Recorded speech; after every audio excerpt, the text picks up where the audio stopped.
سب سے پہلے میں یہ شدید مذمت کرتا ہوں جو ہمارے سیکرٹری جنرل عمر ایوب صاحب کو اور دیگر جو سرگودے میں انسداد دہشت گردی کی عدالت میں اپنی پیشی پر گئے تھے، جو ان کی قبل از گرفتاری ضمانت عبوری ہوئی تھی اور جس میں انہوں نے حاضر جانا تھا تاکہ اس کی توثیق کروا سکیں، تو وہ سارا کا سارا جو ہے اس پریمیسز کو جو ہے بلاک کیا ہوا تھا اور پولیس اور ایجنسیز نے انہیں اندر نہ جانے دیا، اور ایسا معلوم پڑتا تھا کہ ہاسٹیج کیا ہوا ہے اس عدالت کو، جو ہے اس کو یرغمال بنایا ہوا تھا اس عدالت کو، اور بالآخر انہوں نے عدم حاضری کی وجہ سے جو ہے عمر ایوب صاحب کی جو ہے درخواست قبل از گرفتاری خارج کر دی۔ اب یہ پاکستان میں اگر اس طرح لیڈر آف دی اپوزیشن قومی اسمبلی میں جو لیڈر آف دی اپوزیشن ہے، اس کا جو ہے لیڈر آف دی ہاؤس سے بھی زیادہ جو ہے وہ پروٹوکول ہونا چاہیے، اور اس کے تحفظات، اس کے جو ہے ایک مقام جو ہے اس کا وفاقی وزیر کے برابر مقام ہوتا ہے ہمارے جو لیڈر آف دی اپوزیشن ہوتے ہیں، کیونکہ وہ بھی ایک جہاں لیڈر آف دی ہاؤس ہوتا ہے وہاں ایک دوسرا دھڑا لیڈر آف دی اپوزیشن ہوتا ہے، وہ بھی پاکستان کا اتنا ہی نمائندگی کا حق رکھتا ہے جتنا لیڈر آف دی ہاؤس ہوتا ہے۔ تو میں اس کی شدید مذمت کرتا ہوں۔ اگر آپ نے اس طریقے سے عدالتوں میں جو ہے کسی سائل کو آپ نے روکنا ہے، تو اس کا مطلب ہے کہ آپ نے انصاف کے جو عدالتیں ہیں، انصاف کے ایوان ہیں، ان کو آپ نے مقید کر رکھا ہے۔ اور یہ پہلے بھی جو 6 جج صاحبان ہیں اسلام آباد ہائی کورٹ کے، انہوں نے بھی یہی نالش کی تھی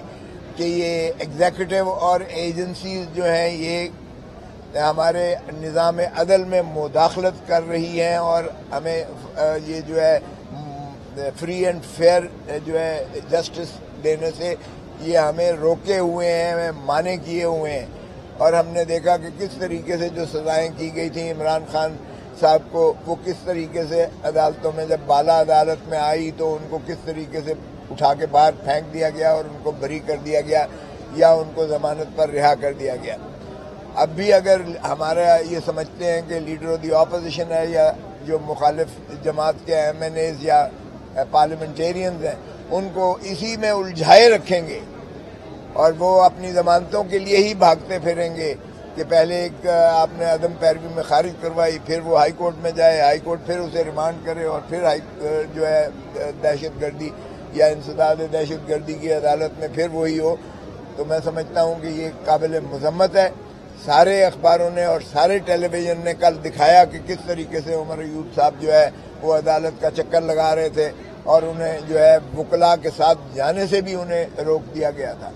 تو میں اس کی شدید مذمت کرتا ہوں۔ اس طرح پاکستان میں اور جہاں آئین کی بالادستی کو مسلم ہونا چاہیے، جہاں عدلیہ ایک ستون ہے، ریاست کا عدلیہ ستون ہے، وہاں اس طریقے سے جو ہے ایجنسیز یا پولیس کا جو ہے گھیراؤ کر کے عدالت کو جو ہے وہ ہاسٹیج رکھ کے اور کسی کی جو ہے وہ اس کی ایکسیس ٹو جسٹس سے مانع کرنا، یہ پہلے بھی ہم دیکھ چکے ہیں کہ عمران خان صاحب کو جب 9 مئی کو جب انہیں اسلام آباد ہائی کورٹ کی بائیو میٹرک کے کمرے سے جہاں وہ بائیو میٹرک کروانے گئے تھے تاکہ ان کی وہ پٹیشن کی تکمیل ہو کر عدالت میں ساتھ لگے اور اس کی سنوائی ہو سکے، وہاں بھی انہوں نے ان کو گرفتار کیا تھا عمران خان صاحب کو، اور پھر سپریم کورٹ نے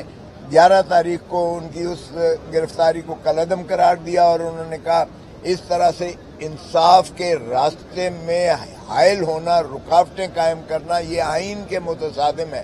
اور انہوں نے کہا یہ غیر آئینی ہے، کیونکہ سینکچری آف جسٹس، یہ جو انصاف کے ایوان ہوتے ہیں، یہ sanctuary of justice, sanctuary of peace ہوتی ہے، ٹرینکویلٹی ہوتی ہے۔ یہاں لوگ اپنی شکایات لے کر آتے ہیں، اگر ان کی شکایات کا ان کو مانع کر دیا جائے تو پھر اس کا مطلب ہے آپ ایک سوسائٹی کو آپ فری فار آل لے کر جا رہے ہیں، پھر لوگ عدالتوں میں جانے کی بجائے اپنے تئیں وہ نپٹائیں گے اپنے معاملات کو، اور اس میں افراتفری کا عنصر آ جائے گا، اس میں جو ہے لڑائی جھگڑے کا عنصر آ جائے گا، اور یہ پرامن سوسائٹی کا سارا جو ہے نظام یہ ختم ہو جائے گا۔ تو میں سمجھتا ہوں یہ جتنی اس کی مذمت کی جائے اتنی ہی اس کی کم ہے، تو اس لیے ہم اس کی شدید مذمت کرتے ہیں۔ اسی طرح اگر آپ دیکھیں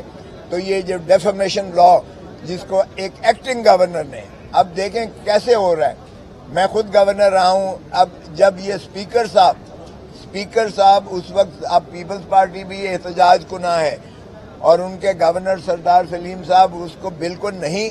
منظور کر رہے تھے، نہیں اپروو کر رہے تھے۔ ان کا اوپنلی جو ہے یہ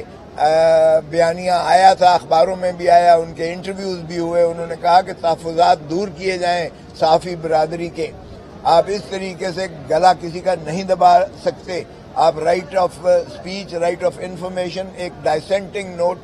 آپ کسی کی اختلاف رائے کو آپ اس پہ قدغن نہیں لگا سکتے۔ اور اگر اس طرح سے آپ غیر محفوظ کر دیتے ہیں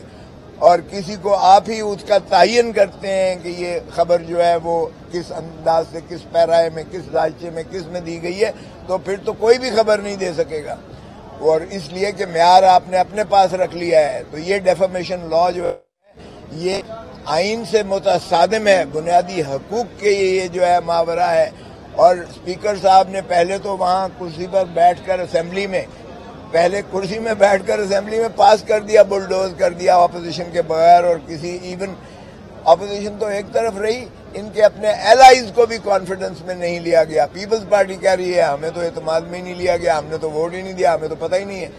اور پھر ان کا گورنر جو ہے صوبے کا، وہ بھی کہہ رہا ہے کہ میں تو پاس نہیں کر رہا تھا اور وہ مجھے واپس کیا جائے۔ تو ایسے میں میرے خیال میں ہوش کے ناخن لیں، اگر اس طرح سے فسطائیت کو یہ جنم دے کر اس طرح سے جو ہے ہماری صحافی برادری کا گلا دبائیں گے، اور صحافی برادری آگہی عوام کو دینے سے جو ہے اس پہ رکاوٹ آئے گی، تو پھر یہ ساری اس کی سوسائٹی کی گروتھ رک جائے گی۔ کیونکہ یہ گروتھ جو آج ہماری انحطاط ہے بدقسمتی سے اس لیے ہے کہ ہم نے قدغنیں لگا دیں، ذہنوں پر زنگ بٹھا دیے ہم نے، اور اسی لیے ہم تنزلی کی طرف جا رہے ہیں بجائے اس کے کہ ہم ترقی اور ترویج کی طرف جائیں۔ اور ترقی اور ترویج اور اچھی نہجیں تبھی نکلتی ہیں جب آپ اپوزیشن کو جو ہے بولنے دیتے ہو، جب آپ ایک اختلافی رائے کو آپ سنتے ہو اور اچھی چیزوں کو اپناتے ہو، اور قانون سازی میں ان کا بھی جو ہے دخل عمل ہوتا ہے۔ اسی لیے سٹیک ہولڈر سب سے بڑے جو ہے آپ صحافی برادری ہے، اور صحافی برادری مکمل طور پر اس حد تک عزت کے قانون پر جو ہے اپنا تحفظات ہی نہیں، اپنا جو ہے احتجاج کر رہی ہے۔ تو خدا را آپ ایسا قانون مت بنائیے گا جسے پذیرائی نہ ہو، اور ان کی بھی پذیرائی نہ ہو جو بنیادی طور پر اس سے منسلک ہیں، جس طرح کے صحافی برادری ہے۔ اور اسی طرح پاکستان کے عوام کو